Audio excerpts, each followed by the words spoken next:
አሁን ባለው ህገ መንግስት የዛሬዋ ኢትዮጵያ በ1987 ዓመተ ምህረት የዛሬ 15 ዓመት ነው የተፈጠረችው። የኦሮሚያ መገንጠል በኢትዮጵያ ጉዳይ እንደ ኤርትራ መገንጠል የአንድ ክፍለ ሀገር መነጠል አይደለም፣ የኢትዮጵያ መፍረስና ለመፍረስ ነው።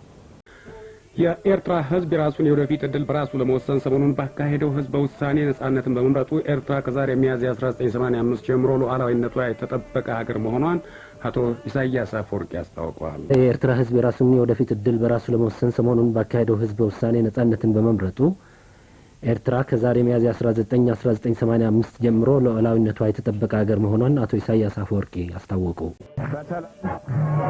እና በነጻነት ነው ያካሄደው እና ማንንም መጠየቅ ይቻላል እርግጥ እንደሆነ ለኢትዮጵያ ህዝብ ያለው ፕሮፌሰር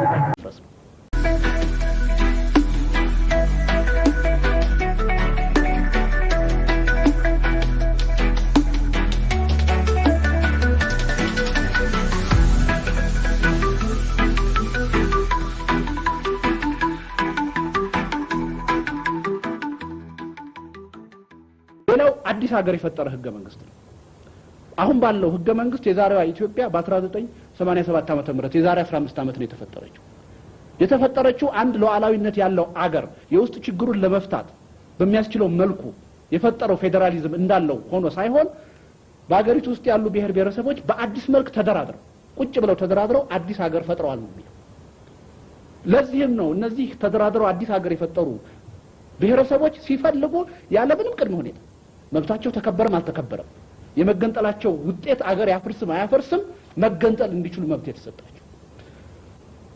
ይሄ የመገንጠል መብት የህልውና ጉዳይ ነው።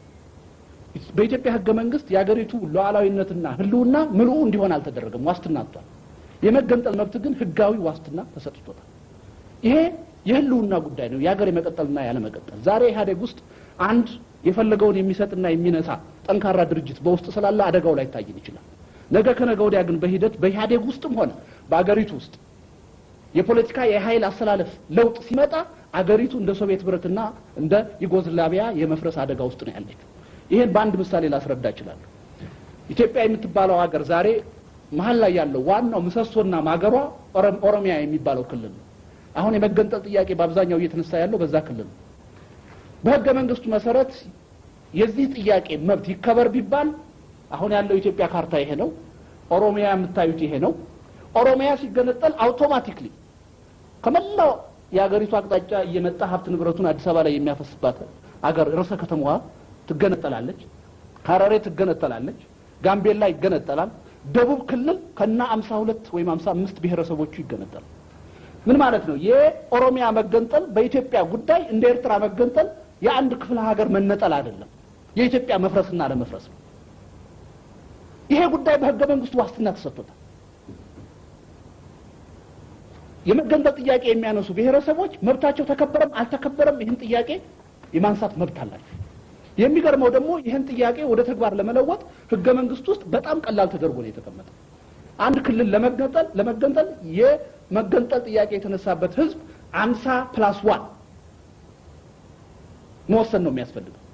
ይሄን ሰዎች ያረቀቁትና ያጸደቁትን ህገ መንግስት ለማስተካከል ቢፈለግ ግን ሁሉም ክልሎች በአብላጫ ድምጽ መወሰን አለባቸው። ምን ማለት ነው?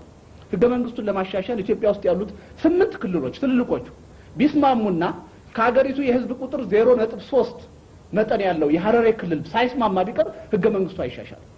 አንድ ክልል ግን የአንድ ክልል ህዝብ 50% ግን መገንጠልን ቢወስን መገንጠል ይችላል። ስለዚህ ይሄ የምናየው ምንድነው? ይሄ ህገ መንግስት እና የፌደራል አደረጃጀት በሂደት አደጋ ያረገዘ ነው። ያ አደጋ ጊዜ ጠብቆ ሊወለድ ወይም ሊፈነዳ የሚችል ነው። እንመርቃቸው ብለን ያዘልቃቸው